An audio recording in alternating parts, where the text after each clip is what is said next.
السلام عليكم ورحمة الله وبركاته. معاكم دكتور منان خيري في فيديو جديد. طبعا فصل الشتاء 90% من الناس بيجي لها برد.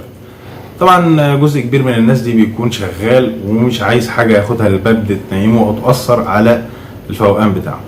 طيب الحاجة دي نلاقيها فين؟ الحاجة دي هنلاقيها في بنادول كولد اند فلو داي.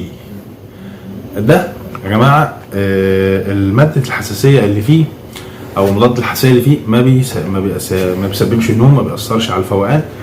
هو حتى اسمه بنادول كولد اند فلو داي. دي يعني ايه؟ يعني خده بالنهار عادي، مش هيأثر عليك في حاجه، في شغلك، في سواقتك، مش هيأثر على فوقانك. فانت ممكن تاخده بالليل وبالنهار عادي، مفيش اي مشكله.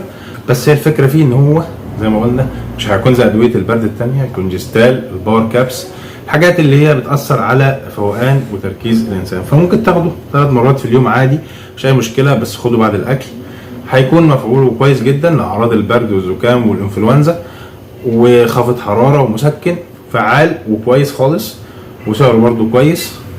بنادول كولد اند فلو داي ده للناس اللي بتدور على حاجة ما تأثرش على فوقانها ويسوقها مطمن وينزل شغله وهو مطمن، فده هيكون حل كويس جدا. اتمنى تكون حلقه مفيده وتكونوا استفدتم. يا ريت تعملوا لايك للفيديو، اشتركوا في القناه علشان تشوفوا كل الفيديوهات الجايه ان شاء الله. اشوفكم في حلقه جديده. السلام عليكم ورحمه الله وبركاته.